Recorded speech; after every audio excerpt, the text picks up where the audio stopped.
I want to give some credit in my life to someone. Back in 1989, I was going to my first year university, Nova Scotia, Canada, and I lived in residence. But it was the guy who lived next door that I'm going to tell you about. You know him as Powerland. Math Powerland. So, first of all, thumbs up to everything he's doing now and all the things that he's been doing. Back in 1989, he was my next door neighbor in residence. And just want to tell you a few things about this guy. We're going to expose Math Powerland.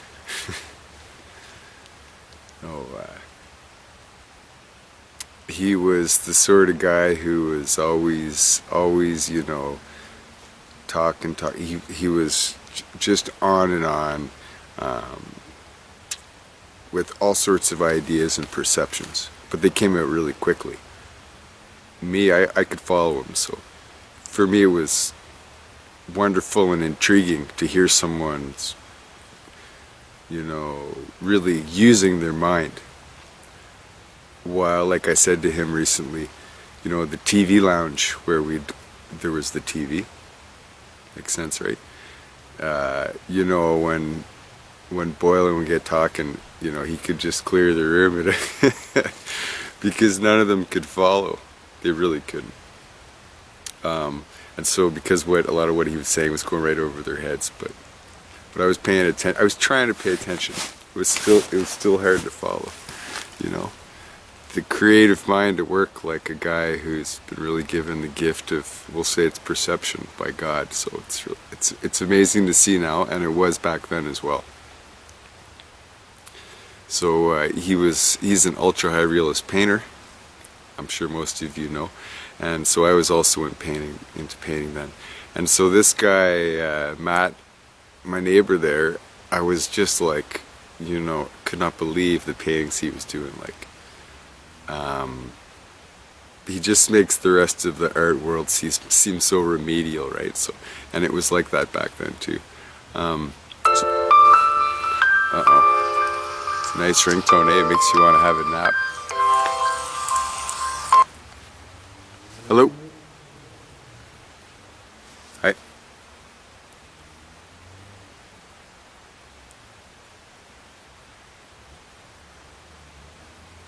Oh. Security. Okay, but they're exempt. Okay, so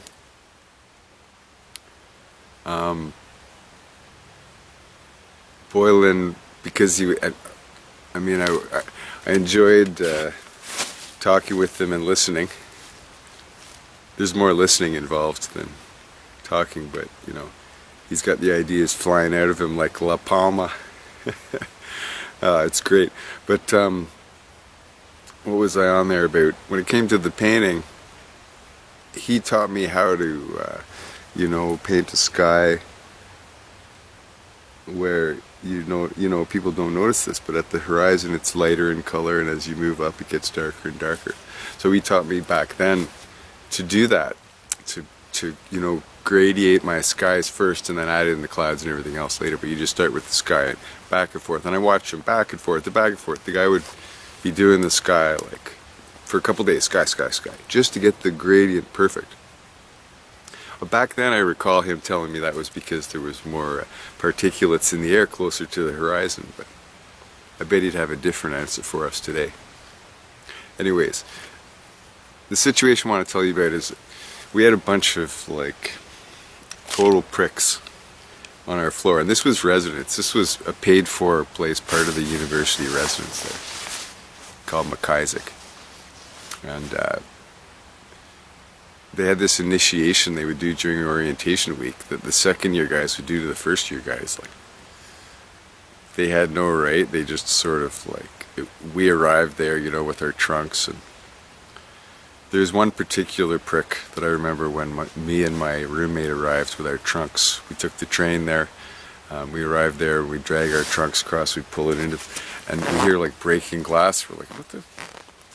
And this guy comes around the corner just in his boxers, like drunk, taking a bottle, a liquor bottle, and smashing all the light bulbs as he went down the hallway. That was our introduction to this place. And it was full of fucking idiots like that. This guy Wog.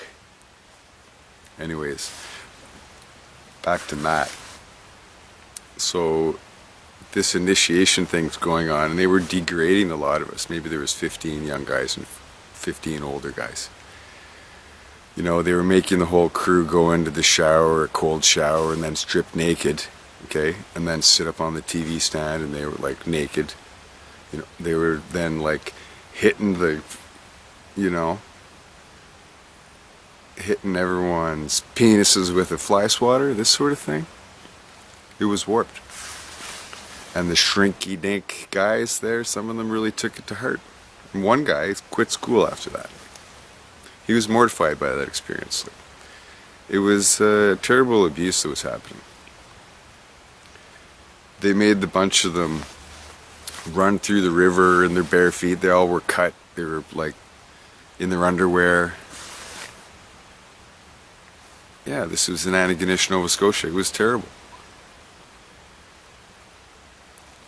And it was going on day after day, this sort of like humiliation effort, and like, you know, yelling at us and lording over us. Like, it was warped.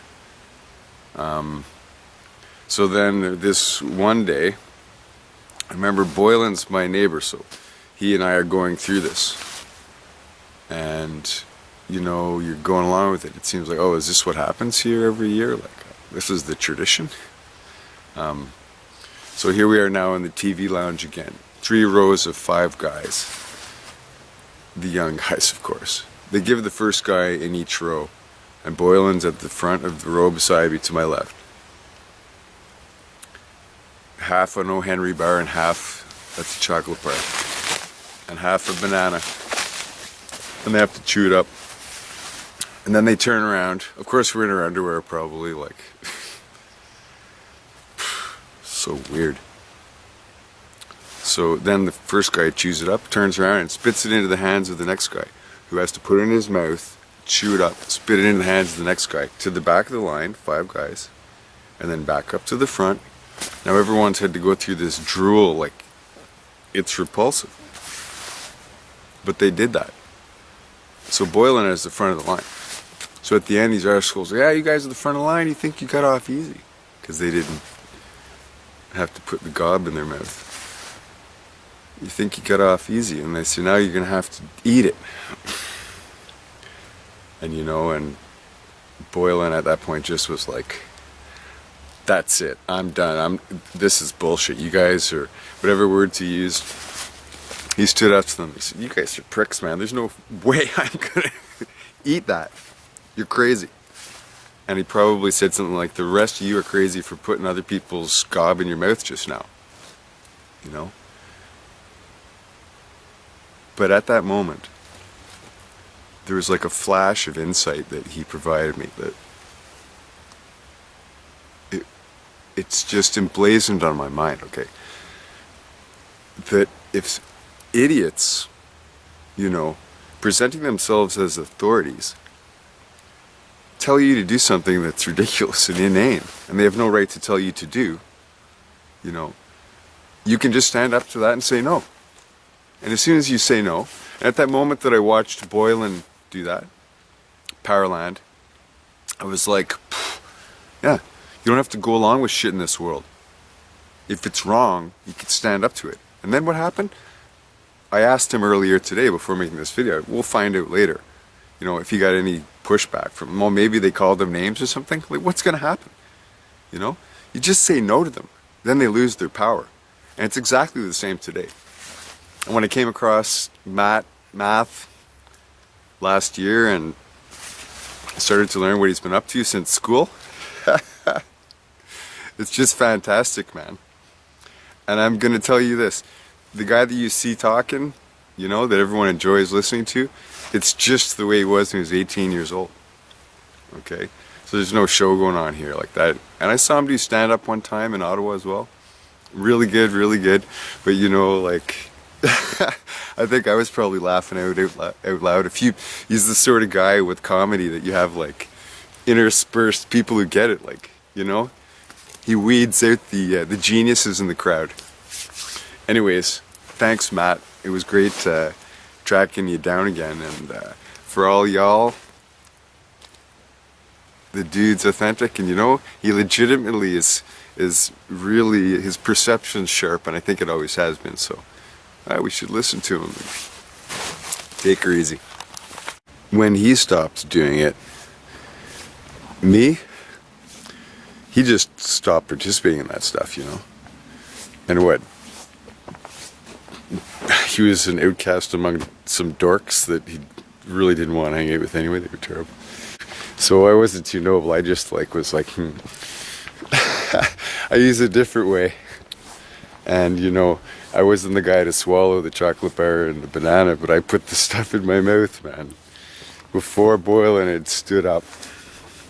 Anyways, yeah, I wanted to add that in. I also wanted to add, like, it went on for, you know, the rest of that week that these jerks were like putting the younger guys through hell. And like I say, a couple of them quit school because of it. So even when Matt stood up to them and I weaseled out of it, they still all went through this for really no good reason.